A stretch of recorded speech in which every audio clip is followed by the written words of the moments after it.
You know, they always say time flies, but I guarantee you with this guy, time is timeless. This is a photo of me almost 10 years ago. This is a photo of me taken a week ago. Aside from all the things that happens when you go from, air quotes, boyhood to manhood, this guy does not know any of it. And that's one good thing about me, because a lot of people that met me 10 years ago still know what I look like now.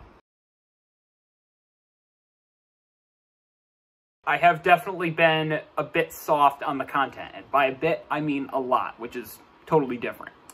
But the way things go is people have lives, and I am no different. I am also a person who has a life. So, make of that what you will.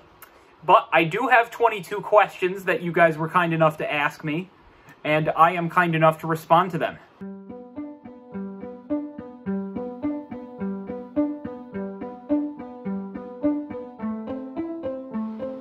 Alright, let them rip. So, a lot of people said to me that I should pick the giraffe just because I am, 6'4", and, tall guys should like tall animals. No, the tall guy actually likes a tiny animal. The tall guy likes the lizard. I always think lizards are these cute little reptiles that don't get talked about that much, and, I just looked up some interesting facts about them. I mean, did you know that they could shoot blood out of their eyes? I'm very squeamish, and that's not something I'd really enjoy seeing, but still, I mean, like, they can lick their eyes, blood comes out of them. They also can express themselves through color. Sometimes just showing facial expressions is not a good way to show human emotions. And also, they can walk on water. And as humans, the best we can do is just stay in the shallow end, otherwise we're gonna sink. What is this, Jesus Christ lizard or something? But yeah, that's why I like lizards. They're very distinct from other animals, and they have a lot of abilities that us humans can't. You know, sometimes I like to be small just so that way I can, like, hide myself. As a person who towers over everybody, it might come in handy. So I'll go into more detail about my media interest towards the end of the video, but if I were to talk to somebody from history, it would be probably John McLaughlin, who was a longtime TV news reporter out in the Albany area. He was on the same TV station for about, like, I'd say, wow, 40 years. That's a long time. And you can see why, because everybody in the Albany area knew who he was.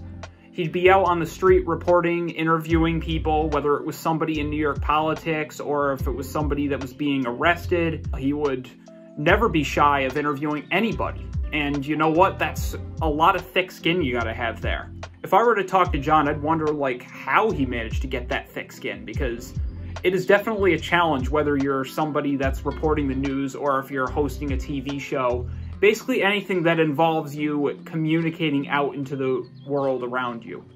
And that's what happens when you're a YouTuber. It's the same thing. You're on the internet uploading content for people to watch and look at. And as a YouTuber, I've definitely spread my wings a lot and found a lot of success doing so based on my interest in media and my interest in watching other people be celebrities. I don't know, the economy's really not that great, so I don't know if I'm going to be living on my own or not, and I actually just did a budgeting assignment for one of my classes at school, and yeah, that was like basically me taking a peek into what the, air quotes, real world looks like. Ugh. Guys, please stay young as long as you want to be. I mean, if I'm not doing this in 5 years, I don't know what I'll be doing. Maybe becoming a caveman or something. Siena College is a great school. I cannot underestimate that. They've also been ranked nationally in terms of the most beautiful campus in the country. The students there are very friendly, and the professors there are very friendly. You will have maybe only slight difficulty adjusting to the campus there because the campus is that warm. There's a lot of opportunities and things to do on campus, and once again, going back to my motif of spreading your wings, Siena is a place where many people can spread their wings. It's also New York's #1 college for getting a job. Who knew? My experience at Siena has definitely been interesting coming out of COVID. I've managed to have a lot of fun doing things like media, as well as being parts of different clubs and activity groups. I've also managed to make a lot of connections with people that do not live in the 518, which is definitely something you see in a college. They also are very accepting of students that have differences from others, namely commuter students. They have a large population of people that drive from home to school, including myself, and they've managed to make everything feel at home. So if you guys know me long enough, we moved to Gilderland back in 2015 so I could start my freshman year of high school. Before that, we lived in a very, very small town down in, like, it's sort of like the outskirts of the 518. And it did not have a lot of resources as far as, like, school went. And hell, like, getting to Crossgates or Walmart was like a 30-minute drive. So I was at a bit of a disadvantage. I spent a lot of my time as a child kind of isolated from the general public.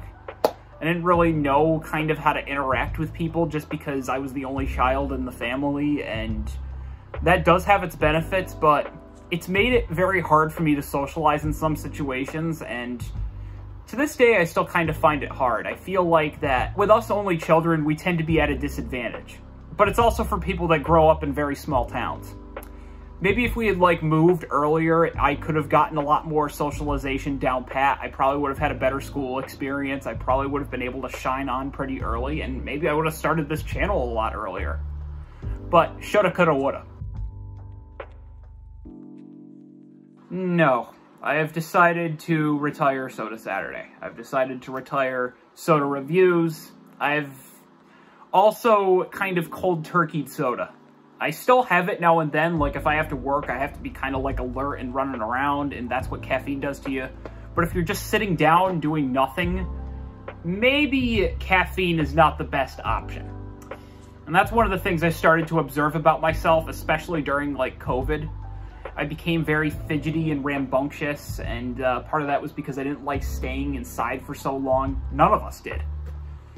And it made me reassess myself and realized, you know, the soda isn't going to cut it. It isn't going to do you any good. We humans need rest as much as we need to go, go, go. And also the taste just kind of, like, wore its welcome. I don't think Mountain Dew Voltage tastes the same as it did in 2016. Maybe it's because I've had it so many times, who knows. Honestly, it would be Letchworth State Park, which is not too far from Albany. I mean, it's a bit of a 3-4 hour drive, but it's still in New York, so that's why I say not too far. This is what we often call the Grand Canyon of the East. I've been to Letchworth before. It's beautiful. There's a lot of great views. There's a lot of gorges. There's a lot of trees around there. And it's a perfect viewing spot for any type of season, especially during the fall when all the tree colors are out, and hell, even during the winter when the snow's on the ground, you get a lot of good views. I like scenic views. I've taken a lot of that into my liking ever since I started going outdoors and doing some exercise, and it's made for some good photos. I'd say probably this YouTube channel was the biggest decision because it made the most impact on my life. It was where I met a lot of my friends. It was where I gained a lot of prominence in my field. I used and exercised a lot of my creativity skills to make these videos for you guys. It's also kind of like, in some ways, taught me a lot about what it's like to be a local celebrity and also the culture surrounding these celebrities now. And it was really like what helped me grow over the past few years. Honestly, if I didn't start the channel, it would have been harder for me to make friends, especially in high school when everybody is still kind of like seen as the same person. And if I could give a tip to anyone in high school now and even like in the lower grades below that, please be yourself. There's really no stopping you. I mean, those who are judging you, what do they have? Nothing. They have no life. They just feel the need to criticize others because they have nothing better to do. Well, I will admit, there are many things that we humans do that are probably not the best things in the world to do, but everybody makes mistakes. Well, there was the time that I snapped on court while playing basketball.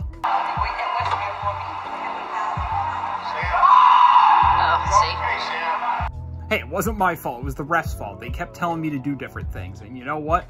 You tell me one thing, I'm only gonna believe that one thing. Don't tell me another. There was also the time that I filmed a football game and I had no idea until like after the live stream was posted that my mic was the one that was carrying the audio feed for the game, so if you watch the live stream, you can hear me speaking like during the whole time. There was another time when I was doing the school news in high school. I interviewed a group of people and aired the wrong footage over the audio of them talking, and I also, yeah, made a big whoopsie there. I had to apologize for what I did afterward. Really, I'd say now the worst thing I do is, well, I do shame myself a lot for being a commuter student. And look, guys, college is whatever you make of it, so don't think you have to do this thing or that thing. Do whatever you feel like doing. And definitely, colleges have become a lot more accessible to commuter student populations. It's just that I was sold on the idea that I was going to be living at college, and this was also before Siena ended up having a huge problem with housing all their students. Currently, a lot of them are being housed over at Hudson Valley, and I am not about to open up that can of worms again. And also, my real problem is that I'm having some issues right now with driving, which is really just a classic case of road rage. And you know what? Look, don't be that guy that beeps at everybody in the traffic lines, because it's not their fault. So for those who don't know, MLG Dude is arguably kind of like my housemate. He was like this other person that would be in my videos. He would often bicker with me like we were some sort of like, I don't know, sitcom couple, as I would often call it. And apologies for him not being in this video. But yeah, I'd probably say he's evil. He's sort of like my bad side or alter ego, so to speak. He's the one who constantly pushes me down because, you know what, sometimes it can be exhausting rooting for the anti-hero. So yeah, I have every right to say he's evil. I'd say he's pretty awesome. I mean, definitely, if you have a father that knows how to have fun, definitely this is the guy you'd want to meet. My dad is definitely a party animal. He definitely is a good cook when it comes to having parties, and for those who used to come to the house all the time, you could definitely see my dad is one good cook and one good dad. He's even appeared in a few of my videos, most famously the time when he tried playing MLG Dad, as he calls it. He's no TV dad, but he is still my dad. And that's the best thing I can say about him. So I go from something awesome about my father to something not awesome about my father. Okay, well, I'm doing this for you guys, so, a rather true story, and I mean, look, laugh at me all you want, but honestly, I don't think there was anything funny about it. Every kid bothers their parents from time to time. It's just what kids do. They're pests. One time I was being a pest to my dad so much, he tried to leave me behind at a Walmart. We had just gotten done shopping at Walmart, I believe, and he literally tried leaving me behind, driving off without me. Obviously, my dad probably knew he could get arrested if he did that, and kids, let this be a lesson to you. You never know what kind of day your parents are having, so don't try to push their buttons, because it's never their fault. I will admit, music is starting to kind of grow on me again. It's been a while since that happened, but I feel like a lot of trends in the music have changed. We've started to kind of go back to a lot of our roots with rock music sounding like rock music, soul music sounding like soul music, and pop music sounding like pop music.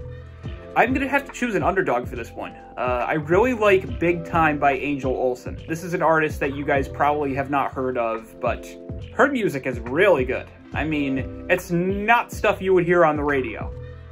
The album was released last year, and I have listened to it on repeat ever since it came out. Definitely a person that likes going back into the past times when music was different and trying to make it sound modernized for the current music landscape. It may not be something you'll see on the Billboard Hot 100, but it is still something you can be seeing on your Spotify. Look, I am not a fan of One Direction in the least, and I am in general not a fan of any kind of boy band or teenage celebrity fad. I'm much more of a fan of them when they start getting out into the mainstream and they make their own music themselves.